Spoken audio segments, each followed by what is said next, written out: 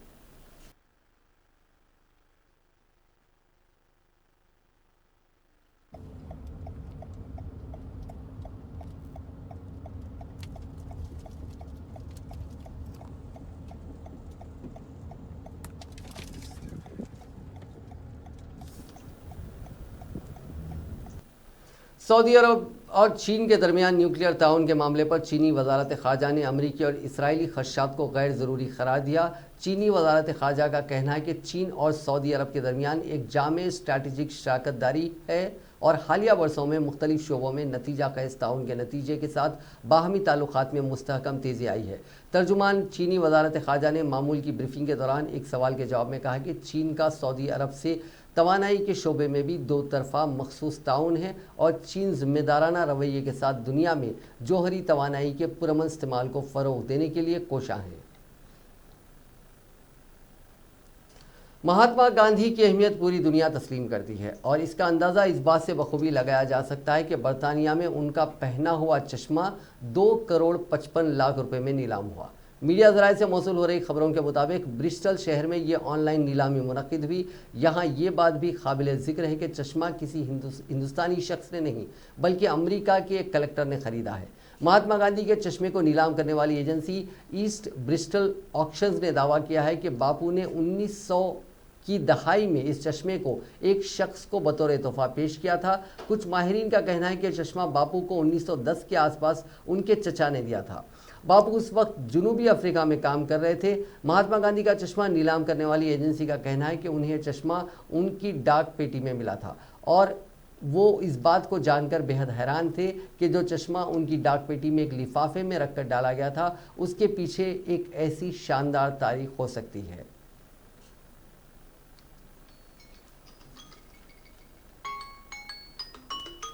Corona वबा ने कभी ना रुकने वाली दुनिया की रफ्तार को रोक लिया। जहां बहुत सारे गैर मुल्की ममालिक ने गैर मुल्की मुसाफिरों के दाखिले पर पाबंदी आयद कर दी है, वहीं दूसरी तरफ एक ट्रैवल एजेंसी ने आपको लंदन का सफ़र करने का एक बहुत आसान तरीका ढूंढ लिया है, जिस पर आप बग़ैर जहाज़ के लंदन में घूम सकते हैं। दरअसल गुरुग्राम की निजी ट्रैवल कंपनी ने 15 अगस्त को बस टू लंदन नामी बस सर्विस शुरू की, जो आपको दिल्ली से लंदन ले जाएगी। 20,000 किलोमीटर का सफ़र 70 दिन में तय किया जाएगा। दिलचस्प बात यह है कि इस सफ़र में आप 18 दीगर ममालिक से भी गुजरेंगे। उनमें हिंदुस्तान, म्यांमार, थाईलैंड, लाओस, चीन, किर्गिस्तान, उज़्बेकिस्तान, कज़ाकिस्तान, रूस, लिथुआनिया, पोलैंड, चेक Republic, Germany, Netherland, Belgium, France और बरतानिया वगैरह शामिल है। आपको बस में सफ़र करने के लिए 10 ममालिक के वीज़ा की ज़रूरत होगी, ताहम कंपनी इसका इंतज़ाम करेगी। मुसाफिरों की रिहाइश का इंतज़ाम 4 स्टार और 5 स्टार होटल्स में किया जाएगा। इस सफ़र के लिए आपको अपनी जेब से 15 लाख रुपए खर्च करने होंगे। जो लोग साथ में रकम अदा नहीं कर सकते वो बतौर किस्त भी किराया अदा कर सकते हैं। इस बस में 20 मुसाफिरों के बैठने की जगह होगी और तमाम सीटें बिजनेस क्लास की ही होंगी। बस में 20 सवारियों के अलावा दीगर 4 अफराद होंगे, जिनमें ड्राइवर, असिस्टेंट ड्राइवर, मैनेजर और एक रहनुमा यानी गाइड शामिल होगा। ट्रैवल कंपनी के बानी का कहना है कि वो और उनके साथी 2017, 18 और 19 में भी कार के जरिए दिल्ली से लंदन गए थे।